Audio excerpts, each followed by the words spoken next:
Welcome back to Smooth Vigilante. As a social species, we've evolved by interacting and cooperating with each other to achieve feats that would be otherwise impossible to accomplish alone. Now, this mass collaboration brings us small things like complex language, advanced technology, and lifestyles that don't require daily boar hunting. It's what makes a civilization a civilization. In turn, that ultimately makes up a little something we call culture, which has unspoken rules like be loyal to your spouse, have integrity, and be respectful to others. Finally, we have social taboos such as hitting a woman as a man, committing adultery, and more recently, hurting someone's feelings. I remember learning about oppressive regimes back in high school social studies. Man, we'd be bored to tears learning about the consequences of critiquing the ruling class and totalitarian governments. And it wasn't like we didn't agree that it was all fucked up, but I think it's safe to say that we definitely took for granted our freedoms to say pretty much whatever we want without worrying about being swatted. Most of you already know a couple of socially regressive countries that don't protect the liberty to speak your mind. Here's a few freebies.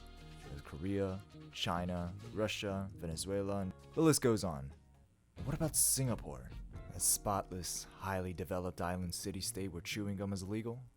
Yeah, that's Singapore. In 2015, 16-year-old YouTube personality Amos Yee released a video titled, "Lee Kuan Yew is finally dead." The video criticized the first Prime Minister of Singapore, Lee Kuan Yew, for his media manipulation, extortion, and aggressive advocacy of nationalism. Later in the video, he draws a comparison between the Prime Minister and the superstar himself, Lord Jesus Christ, before laying the icing by listing off social issues within the country. A couple days later, police show up to Yee's place and arrested him for deliberate intention of wounding the religious or racial feelings of others, and threatening, abusive, or insulting communication. The dude was found guilty on both charges, but he was released after his parents paid the $10,000 bail. Unfortunately, the whole thing made Amos a public enemy to many Singaporeans. Articles and blogs condemned the guy for his videos and beliefs. He's even been attacked multiple times on camera by random people in the public. Take a look.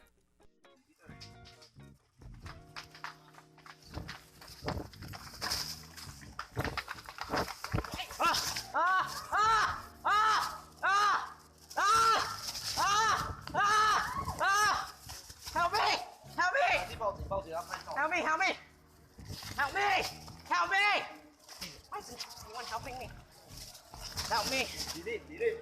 Help me! You gotta call the police, huh? Oh, call police what? Help me! Help me! Help me! What? Help me! Help me! Help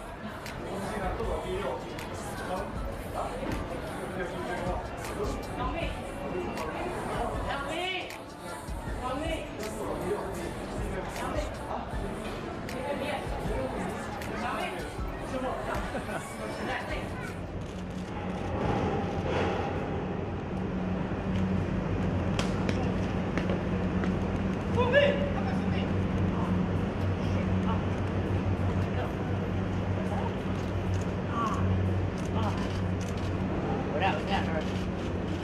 What really pisses me off is that this 16-year-old is getting attacked in broad daylight, and nobody has the fucking balls to defend him.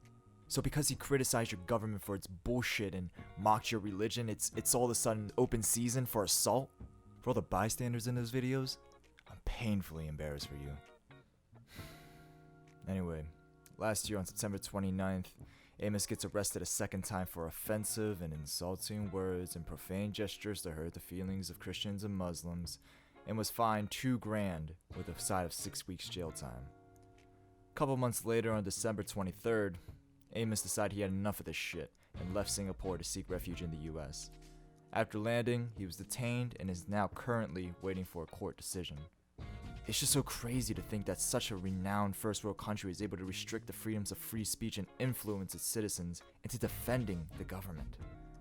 Needless to say, full respect to someone even younger than me for keeping it real in enemy territory. Best wishes for your safety, Amos. One of the things that gets me is how little us in America know about this. But then again, Americans barely understand the politics in our own country, let alone others. Which takes me to my next topic. Some of you might have heard of Milo Yiannopoulos, but if you haven't, here's a little briefing. So Milo was the senior editor of Breitbart News until he resigned after the whole pedophilia scandal. The videos are quite long, so I'll link them in the description. Anyways, the self-proclaimed provocateur has been outspoken against leftist movements and notions such as feminism, Black Lives Matter, and political correctness.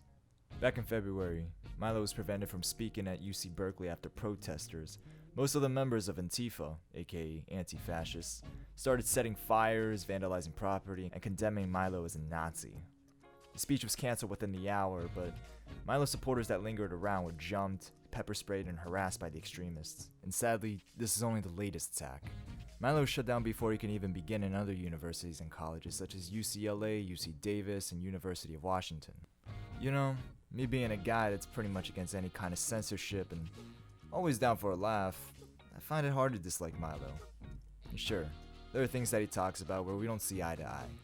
For starters, I'm pro-choice, and I think religion hinders societal progress, but I'm always willing to hear him out. You may think that his stances on Islam and feminism are completely disgusting, but if you're confident in your beliefs, what's the harm in letting him speak? Isn't the purpose of university and colleges to listen to ideas that contradict your own? Shit, it's ironic at best. Of course, the attack on American free speech isn't just happening in post-secondary schools. On January 29th, the cast of TV series Stranger Things won the SAG Award for Outstanding Performance by an Ensemble in a Drama Series. Now, I didn't watch the entire award ceremony, but I did catch David Harbour's speech while I was cruising on Facebook. The thing started pretty ordinary. He accepted the award on the ensemble's behalf, thanks to guys at the top, but then it gets political. David goes on about empathizing with the broken, afraid, and the tired, and battle cries to repel bullies and hunt down monsters. Then he ends with this. And when we are at a loss amidst the hypocrisy and the casual violence of certain individuals and institutions, we will, as per Chief Jim Hopper, punch some people in the face when they seek to destroy the meek and the disenfranchised and the marginalized. And we will do it all with soul, with heart, and with joy. We thank you for this responsibility. Thank you. It's kind of sad that I have to say this, but no matter how much soul, heart, or joy you got, you can't go around punching others. Now I know some of you are going to say he wasn't being literal or whatever, but I'm willing to bet my savings account that you're the same type of person who was horrified when the Don said this. I love the old days. You know what they used to do to guys like that when they were in a place like this? They'd be carried out on a stretcher, folks. That's true. This one's good too. Hillary wants to essentially abolish the Second Amendment. By the way, and if she gets to pick her judges, nothing you can do, folks. Although the Second Amendment people, maybe there is, I don't know. But I'll tell you what, that will be a horrible day. Say what you want, but I genuinely think that the president's a funny-ass dude. Look, I'm not defending him. I'm just trying to hold everyone's feet to the fire. You can't call for violence when it aligns with your political beliefs and ideals while condemning others for doing the same damn thing. David implements this idea that there are good, defenseless victims that are being preyed upon by monsters. And because they are monsters, we should be able to beat the hell out of them. Most of you probably remember the shameful attacks at the Trump rallies. And I'll assume that you also denounced the violence as barbaric, and rightly so. That's great, that's awesome. But you gotta be willing to stand up for the other side when necessary. Around the time of the awards ceremony, alt-right leader Richard Spencer got sucker punched by a member of Antifa during an interview. I'll play the clip. Notice how the people try to race bait him as he attempts to answer legitimate questions. Just protesters, no, I'm not a neo-Nazi. You like black people? Well, why do Yeah, sure. why do so many neo-Nazis love you if you're not a neo-Nazi? Neo-Nazis don't love me, they kind of hate me, actually. Following the KKK, neo-Nazi. Those people don't like me, Are you to be like honest. the hipster version of the neo-Nazi movement? It's, Pepe's become kind of a symbol.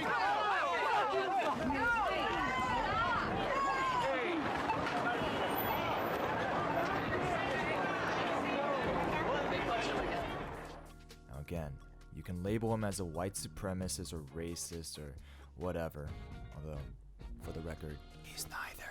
And as bad as that was, the amount of people that praise the attack really shows how callous a group can be towards those they deem morally inferior. Especially the ones that take the moral high ground. Initiating violence. no matter how great you believe your intentions are, is never the answer. Verbal dehumanization is exactly what Hitler did with the Jews and what early Americans did to the slaves. It leads to people giving themselves a justification to harm others in the name of protecting the good guys. Besides, who the fuck are you to decide who the monsters are? I get it. The world is complex and thinking is hard. It's much, much easier to categorize and label things black and white, sometimes quite literally. The problem with that is that everything is a shade of gray. These neo-Nazi white supremacist figures that both extremists and even many moderate leftists try to hunt down are such a small minority group that they're virtually a non-problem. And no, the vast majority of conservatives don't want to bring back slavery or starve the poor, hate Mexicans, or any of that. Generally, they want stricter immigration laws, less government, and the freedom to say whatever they want. And this is coming from a classical liberal. As I close, I want you to take a second and really cherish our freedom to speak our mind here in the States. Without it, we would live in a world where you can be physically harmed by the government and fellow citizens for thinking differently. I truly believe that most people are well-meaning, but you already know the road to hell is paved with good intentions. Well, that's all I got for today. Until next time, stay free.